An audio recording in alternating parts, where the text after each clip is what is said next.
Good evening. இப்போ என்னன்னு சொன்னா, இப்போ நம்ம பார்க்க போற கேள்வி என்னன்னா, 2024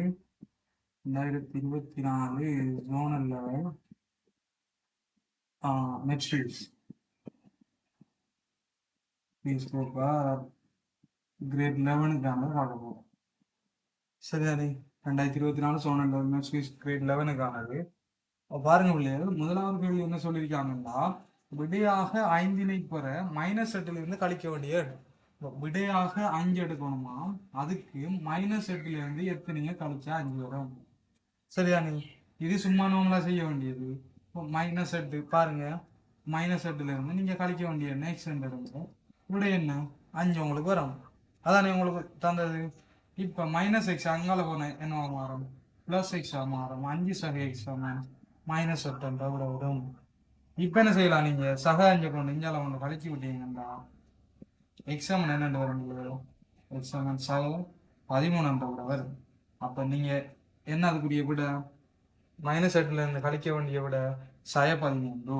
சரியா? முதலாவது கேள்விக்குரிய விட -13. விளங்கிதானே? விளங்காட்டி யாரும் கேளுங்க. சரியா? அடுத்து 2வது கேள்விக்கு முதல்.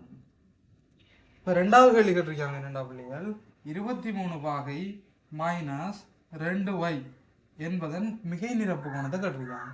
23 பாகை -2y மிகை நிரப்பு கோணம். உங்களுக்கு தெரியும் பிள்ளைகள், மிகை நிரப்பு கோணம் என்றா என்ன?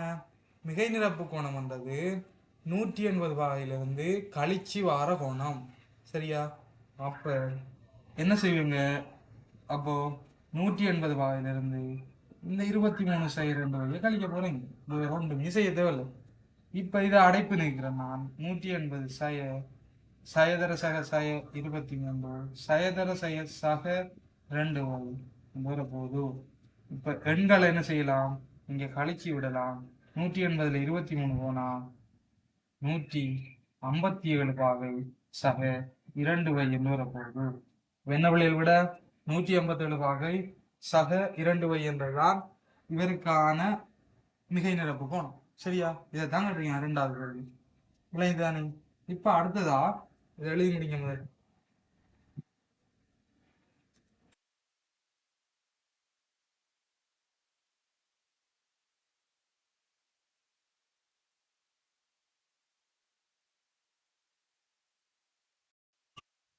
சரி பிள்ளைகள், அடுத்தது பாருங்க பிள்ளைகள், 3வது கேள்வி பார்க்கணும்னா, 3வது கேள்வி என்ன சொல்லியிருக்காங்க, எம் ஒரு நிறைவேற்ற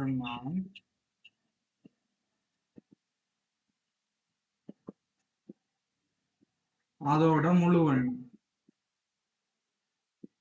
அதோட m+71 ஒரு நிறைவேற்ற சொல்லுவாங்க. இப்ப உங்கள்கிட்ட கேட்டிருக்காங்க எம் பெருமதி என்னன்னு கேட்டிருக்காங்க. உங்களுக்கு அந்த தரவு எம் நிறைவேற்கிறேன், m+71 நிறைவேற்கிறேன். அப்ப எம் ஒரு முழுவெண்ணாகவும் இருக்கு. இதை எப்படி காணலாம்டா பிள்ளைகள், யோசித்து பாருங்க. எம் ஒரு நிறைவேற்கிறேன்டா அது ஏதோ ஒரு 2 வர்க்கம் தானே. அப்ப அதை ஏ என்று எடுத்து இதை வர்க்கம் என்று எழுதுறாங்க. அதே போல m+71 ஒரு நிறைவேற்கிறேன் தானே. m+71 நான் ஒரு பி என்று எடுத்து பீர வர்க்கம் என்று எழுதுறேன். அதாவது ஏதோ ஒரு 2 வர்க்கம் தானே நிறைவேற்கிறேன். அப்ப பீர வர்க்கம் என்று எழுதுறேன். இப்ப என்ன செய்யறேன்னா, இதை முதலாவது இது 2வது என்று எடுத்துக்கொண்டா 2வதுல இருந்து முதலாவதை கழிக்கணும். சரிதானே பிள்ளைகள்? இதப்ப கழிச்சனாக இருந்தால் பாருங்க பிள்ளைகள், m+71 இருந்து எம் போனா இங்க மிங்கிறது 71, இங்க மிங்கிறது பி வர்க்கம் -a வர்க்கம். சரிதானே பிள்ளைகள்? இப்ப 71 சமன் b - a வர்க்கம் செய்ய b வர்க்கத்தை உடைச்சல் எல்லாம் தானே, a - b a + b என்று அந்த வடிவத்தை தான் இங்க எழுதுறேன், b - a b + a. இப்ப பாருங்க பிள்ளைகள், உங்களுக்கு ஒன்று தெரியும், 71 ஒரு முதன்மை எண். அது தெரியும் தானே. 71 ஒரு முதன்மை எண். ஒரு முதன்மை எண்ணுக்கு என்னென்ன காரணி இருக்கும், ஒன்றும் தானும். அதாவது 71க்குரிய காரணிகள் என்னென்ன பிள்ளைகள், ஒன்றும் 1 மட்டும்தான் 71க்குரிய காரணிகளாக அமையலாம். ஆகவே இதுல இருந்து நீங்க கண்டுபிடிக்கலாம் பிள்ளைகள், b - a தானே சின்னால், அப்ப அவர் 1ஆகவும் b + a தானே பெரியால், அவர் என்னவாக இருப்பார், 71ஆகவும் இருப்பார். சரியா? இது சாதாரண இருவடி சமன்பாடு. இருவடி சமன்பாடுல சாதாரண ஒரு சமன்பாடு. இதை தீர்க்கலாம் தானே பிள்ளைகள். இந்த சமன்பாட்டையும் கூட்டி விட்டீங்கன்னா என்ன வரும்? இதை 3வது சமன்பாடு, இதை 4வது சமன்பாடு எடுத்துக்கொள்றேன். 3வது சமன்பாட்டையும் 4வது சமன்பாட்டையும் கூட்டுறதாக இருந்தால் ஏயும் போயிடும். 2b மிஞ்ச போகுது. அந்த 2b சமன் என்ன விளையும்? 72. இப்ப 2b சமன் 72 b சமன் என்ன பிள்ளைகள் வரும்? 2b 72 b சமன் என்னண்டு வர போகுது? 36. b சமன் 36 விட எடுத்துருவீங்க நீங்க. b 36 b மைனஸ் 3வது சமன்பாடுல கொண்டு போட்டீங்கடா, 3வது சமன்பாடுல கொண்டு போட்டீங்கடா b மைனஸ் தானே 1. இப்போ b 36 சய a சமன் 1. சய அங்கால போய் சகைவா மாறு, சக ஒன்று இஞ்சால வந்து சய ஒன்றா மாறும். அப்ப a சமன் என்னண்டு வெளியே வரும்? 30. a சமன் 35. அப்ப a சமன் 35, b சமன் 36. இதை கண்டுட்டீங்க. இப்போ உங்களுக்கு என்ன கட்டுறீங்க பிள்ளைகள்? எம்ம தானே பிள்ளைகள் கட்டுறீங்க. எம்ன்றது என்ன பிள்ளைகள்? a இட வர்க்கம். எம்ன்றது என்ன? a இட வர்க்கம். ஸோ நீங்க எம் எழுதலாம் 35 வர்க்கம். சரியா? 35 வர்க்கத்தை பெருக்கி சொல்லுங்க பாப்போம். 35 வேற 35 5 25 3 15 4 17 13 15 3 50 1 10 5 7 12 1 1 2 1225 என்ற பெறுமதி என்ன பிள்ளைகள்? 1225. சரியா? இதுதான் எம். சும்மா ஒரு பாருங்க, சிம்பிளா ஒரு ஐடியா எடுத்து எம் நிறைவேற்கன் அவங்க தாந்தத்தை பொறுத்து நிறைவேற்கா ஒரு 2 வர்க்கம் எழுதலாம். இதுதான் எனக்கு தெரிஞ்ச விஷயம். ஒரு ஒன்றும் தெரியாது. எம் பிளஸ் 71 நிறைவேற்கா அவங்க தந்ததை பொறுத்தா எம் பிளஸ் 71 ஒரு நிறைவேற்கன்னு எழுதலாம். இதுதான் எனக்கு தெரிஞ்ச விஷயம். அப்போ அதை வச்சு கொண்டு தான் நான் அப்படியே மூவ் பண்ணி போய் ஏபி என்று எடுத்து அந்த ஏபியும் கண்டு எம் லேசாக கண்டுபிடிச்சிருக்கேன். இதுவே நீங்கள் இப்போ ஒவ்வொரு என்ன அடுத்தடுத்து நிறைவேற்க 71க்கு அடுத்த நிறைவேற்க 81 அப்படி எடுத்துக்கொண்டு அப்படியே கூட்டி கூட்டி கூட்டி கூட்டி போய் பார்த்தீங்கன்னா இந்த 1225 வார நேரம் உங்களுக்கு பேப்பரை வாங்கிட்டு போயிடுவாங்க. ஸோ இதுக்கான அதாவது கேள்வியில் என்ன தரவு தந்திருக்காங்களோ அந்த தரவை நம்ம மேக்ஸிமம் எவ்வளோ யூஸ் பண்ணலுமோ அவ்வளோக்கு யூஸ் பண்ணுறோம். அதுதான் நான் இங்கே செய்திருக்கேன். வேறு ஒன்றும் புதுசாக செய்யலை. சரியான பிள்ளைகள்? சரி, இதை பிள்ளைங்க எழுதி கொள்ளுங்க ஆகும்.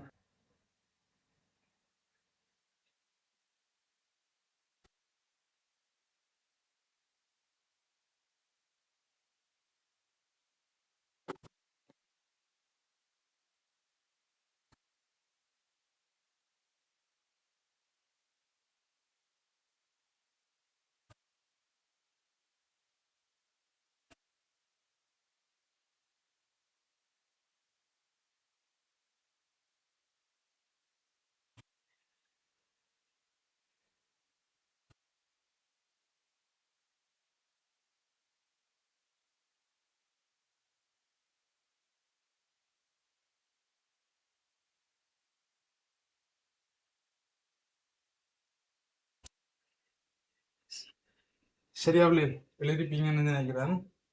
விளங்காட்டி கேளுங்க பிள்ளைகள், அமைதியாக இருக்காம கேளுங்க.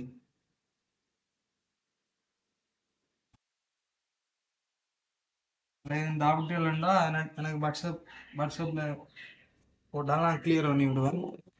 மேக்ஸிமம் அவ்வளோ ஏழுமோ அவ்வளோ கிளியர் பண்ணி விடுவோம். சரியா? நீ வாட்ஸ்அப் பண்ணி எழுதி கொடுங்க. 76 48 83 309 இதான் வாட்ஸ்அப் நம்பர். சரியா? அதான் வாட்ஸ்அப் நம்பர். வாட்ஸ்அப்லையும் கண்டெக்ட் பண்ணலாம். சரியா பிள்ளைகள்? சரி, இப்போ நம்ம போக போகிறோம் 4வது கேள்விக்கு. 4வது கேள்வி என்னடா சொல்லுது பிள்ளைகள்? 5x வர்க்கம். எல்லாத்தையும் கேள்வி பேப்பர் இருக்குதானே? இருக்குன்னு நம்புறேன். உங்களுக்கு ஏற்கனவே அந்த பேப்பர் தரப்பட்டது தானே? 5x வர்க்கம் சய 720. இதை காரணிப்படுத்தட்டாம். இப்போ என்ன செய்வீங்க பிள்ளைகள்? இது சாதாரண காரணிப்படுத்தல். இது ஓயில் ஆக்கக்கூடிய கேள்வி வந்து சொல்ல தேவையில்லை. இது மிகவும் லேசான கேள்வி, சாதாரண காரணிப்படுத்தல். அப்போ பார்த்தீங்கன்னா பிள்ளை 5 பொதுவாக எடுக்கலாம்னு 5 எடுத்தீங்கன்னா இங்கே ஒரு எக்ஸ் வர்க்கம் மிஞ்ச போகுது. இங்கே என்ன மிஞ்ச போகுது? 5 பொதுவாக எடுத்தா ஒரு 5 போனா 2 மிச்சம் 22ல 4 5 20 போனா 2 மிச்சம் 20ல 4 5 20. சரியான பிள்ளைகள்? இப்போ 5 எக்ஸ் வர்க்கம் செய்ய இந்த 144 12 வர்க்கம் கொண்டு எழுதலாம் தானே. 12 வர்க்கம் கொண்டு எழுதிக்கீங்க சரிதானே. இப்ப பாருங்க ஏ வர்க்கம் செய்ய பி வர்க்கம் கொண்ட ஃபார்மேட் தானே. அதை என்ன எழுதலாம், ஏ செய்ய பி ஏ செய்ய பி இது எழுதலாம் தானே. இப்ப காரணிப்படுத்த சொல்லிக்கு உங்களுக்கு காரணிகளை எழுதுகன்னு சொல்லல, காரணிப்படுத்த சொல்லி காரணிகளை எழுதுகன்னு என்ன எழுதிருப்பீங்க, 5 கோமா எக்ஸ் 12 கோமா எக்ஸ் 12 இப்படி எழுதிருப்பீங்க காரணிகள் எழுதுக்கணும். இப்ப காரணிப்படுத்த தானே சொல்லி அப்படியே இந்த கோவையை விட்டுவீங்கன்னா சரி, இதுதான் காரணிப்படுத்தும். சரியா, மிகவும் லேசானது. 5வது கேள்வியோ எழுதுறாக்கள் எழுதி கொள்ளுங்க, 4வது எழுதி கொள்ளுங்க.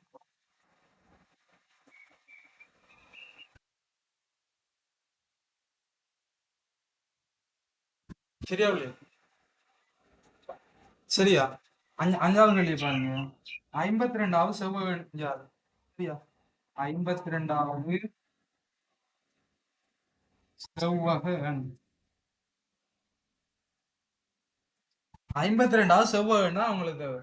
செவ்வக எண் அப்படி காண்றா பிள்ளைகள், எந்த எண் கேட்காங்களோ, அதாவது என்னன்ற ஒரு எண் கேட்டாங்கண்டா செவ்வக எண் காண்றதுக்கான சமன்பாடு என் தர n + 1.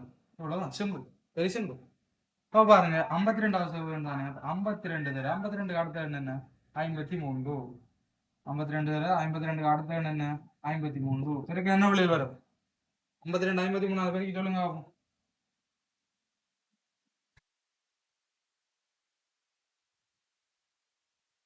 என்ன வருது,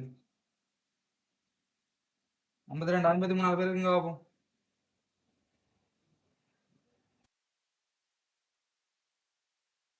இன்னைக்கு பாருங்க இல்லையா, 2756 வரும்னு நினைக்கிறேன்.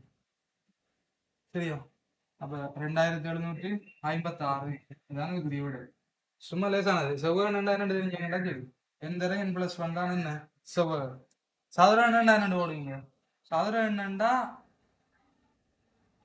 n², எந்த எண் கேட்காங்களோ அதுல வர்க்கம்.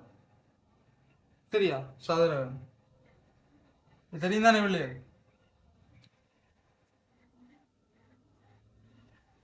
எழுதி கொள்ளுங்க.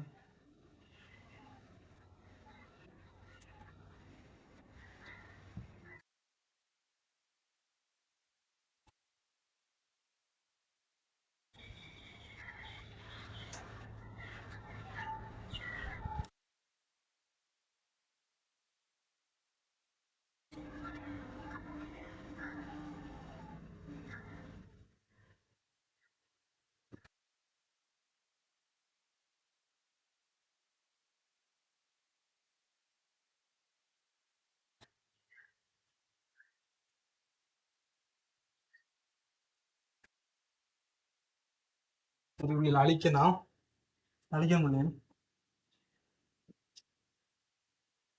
யாரும் டவுட்னா கேளுங்க, சரியா, பேசாம இருக்காங்க, கேளுங்க. அடுத்த கேள்வியை பார்ப்போம். முதல் 6வது கேள்வி, முதல் 20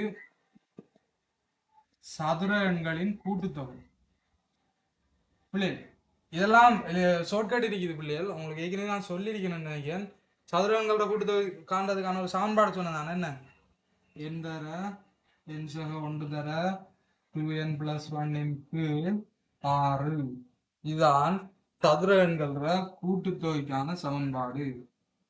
உங்களுக்கு குயிஸ்ல பிள்ளைகள் ஒரு சில சமன்பாடுகள்லாம் இருக்கு. இப்ப காரணி காண்றதுக்கும் ஒரு சமன்பாடு இருக்கு, அப்படி ஒரு சில சமன்பாடுகள்லாம் இருக்கு பிள்ளைகள். அந்த சமன்பாடை வச்சு கொண்டுதான் அவங்களை சுத்தி சுத்தி கேட்க போறாங்க. இப்ப சதுர எண், செவ்வக எண், அவங்களோட கூட்டுத்தொகை, இதுகள் காண்ற சமன்பாடுகள் பொதுவாக கொஞ்சம் சமன்பாடு இருக்கு. அதை கொஞ்சம் ஞாபகம் வச்சிருந்தீங்கன்னா அந்த குயிஸ் கேள்வியெல்லாம் உங்களுக்கு சமைஞ்சு போகும்.